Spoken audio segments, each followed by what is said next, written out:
My name is Daniel Bushell. Class action lawsuits filed against cell phone manufacturers. Coming up. Insurers refuse public liability for cell phone use. The warning buried deep inside your mobile. And the next casualty catastrophe after tobacco and asbestos.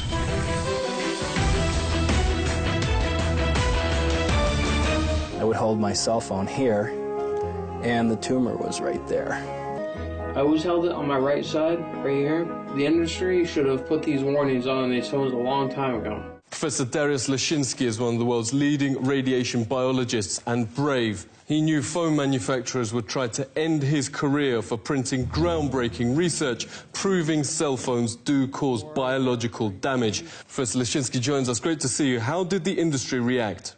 So far, I think I didn't experience any smear campaign, but in my case, it was just that industry used the influence to prevent funding of my research projects. Studies like Professor Leszczynski's now allow top neurosurgeons to issue a stark cell phone warning. It's essentially cooking the brain.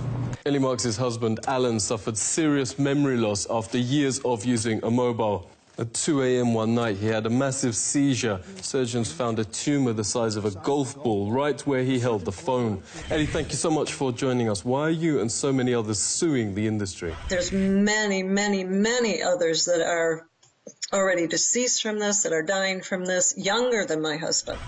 There's some, some as young as 28 who are deceased, and their neurosurgeons actually told them that it was probably their cell phone use. We had about 20 cities and states that wanted to legislate as San Francisco had, and they were all threatened with lawsuits by this industry. This is a photo of Brett Bocook's brain. The top quarter responsible for body balance has had to be removed after surgeons found this vast tumor right where he held the phone. A US national rowing champion. Now he can barely move. Brett, great to speak to you. Tell us about the class action lawsuit against the phone industry. The only way you can really educate the public against big business is through lawsuits. That wasn't until the district attorneys in the United States sued and got involved and sued the cigarette industry that there was they had to pay millions and millions, hundreds of millions of dollars for public education as to the dangers of smoking. That's what's going to happen with cell phones. It's just unequivocal, categorical that these things cause cancer. And it's also, they don't want you to know that. This is on the same trajectory as smoking, because if you look at smoking in the 60s, they had doctors coming on TV and on print saying, hey, smoke Marlboro or smoke this brand because it's good for your cough. And see how well Camels agree with your throat. A Winston, America's best-selling, best-tasting filter cigarette. More dangerous for children because their skulls are a lot thinner. At least you can't buy cigarettes unless you're 18, but you can go. A 5-year-old could go and buy a phone. Phone manufacturers' young children are targeted. There are now working cell phones even for babies. The Glow phone is for kids maybe 5 to 8, and the Fly phone is for tweens. Samantha Miller's funeral was on her 18th birthday. Phone use through childhood first gave her headaches, reports the Daily Mail, then the brain tumour that killed her. In the West, brain tumours have overtaken leukemia, notes Senator Lynn Allison, as the #1 child killer illness. But doctors warn that's the tip of the iceberg. Clinical studies find young men who keep phones in their pockets have much lower chances of producing offspring, while women often store them on their chest. I would just tuck it right in to my bra. Tiffany France got breast cancer aged just 21, right where since childhood she's stored her phone. These spots mark the areas of Donna James's cancer. Her doctors call this a new breed of distribution that exactly matches where women keep their phone. It's very unusual pattern where these multiple small cancers were confined to the upper inner aspect of the breast. And so I've never seen anything quite like this. This is a radiation detector. In normal surroundings, around 30 microvolts a meter. Microwave ovens reach 800 microvolts. Wi-Fi routers use the same radiation technology. Loading a film on a tablet PC reaches 2,000. Some of the world's best-selling smartphones register over 1,000 times above normal levels. Insurers have in fact stopped covering cell phone manufacturers for public health. Insurance firms privately call cell phones the next public casualty catastrophe after asbestos and cigarettes. Phone manufacturers have now quietly inserted a legal disclaimer. On iPhones, you have to go to Settings, General, About. At the bottom, scroll down to Legal. And at the end, RF exposure, radio frequency exposure. Unlike most pages, the small print here can't be enlarged, but it reads, carry iPhone at least 10 millimeters away from your body. At the same time, the industry says all its studies show phones are perfectly safe. Radio waves from cellular phones are safe. Conflict of interest. Harvard ethics professor Lawrence Lessig calls industry-paid studies which consistently conclude phone radiation is harmless. Independent scientists, meanwhile, overwhelmingly find the most serious problems, from DNA damage, 3 times lower sperm counts, 290% more brain tumours, autism and birth defects.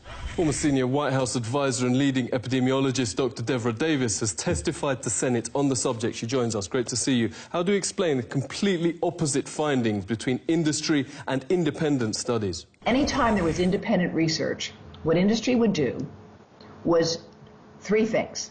First, they would go attack the scientists who had done the studies. They would try to get them fired, they'd try to get their funding taken away, or they would fraud. Then when that didn't work, they hired other scientists who knew nothing about the field to do studies that looked like they were replicating the other studies, but they really weren't. And when all of those things failed, they wrote a memo in which they said, if the cellular industry done its job, we think war gamed the science. That's a quote. War-gamed the science. Now, science is not a matter of war, not a matter of games. We're deadly serious about our health and that of our children. Wargaming reveals this leaked Motorola email is industry-paid studies purely for reassuring the public. We have sufficiently wargamed the issue. A sting has exposed how easy it is to get phony studies in print. Posing as a serious scientist, John Bohannon sent in a paper full of schoolboy errors, offering payment for publication. Incredibly, more than half the journals in these countries all around the world published it, even lying to the public that the study had been peer-reviewed. Investigative journalist Anthony Gucciardi has broken numerous health scandals. Great to see you. Surely big business wouldn't fake studies to put millions of lives at risk. Do we have documented precedents? This is exactly like Eli Lilly, which in the 1980s knew that Prozac was leading to suicides and aggressive behavior, the exact opposite effect of what they wanted. They knew that in the 1980s after they conducted the research. They hid the research, and it wasn't exposed until 2005 from the BBC. But then they would have their corporate interests do studies and talk about how great it was. Now, of course, they're required to admit, yeah, the antidepressants do cause suicide, aggressive behavior. Pretty much every shooter is on them. When these cell phone companies are forced to admit, yeah, the cell phone radiation does cause brain tumors, it does do all this, and they're already saying this in their manuals. So it's already coming out, but once the public is aware of this fact, it will be even worse. Antidepressants. It will be even worse than tobacco. We invited the powerful industry lobby CTIA to discuss the issues raised in this report. They sent this one-line refusal. Thank you for contacting us, but we will not be able to do this interview. The industry's most respected journalist is Dr. Louis Slessin, editor of Microwave News since 1981. Louis, great to speak to you. There seems to be a parallel universe, what the industry says and everyone else. The whole system is broken.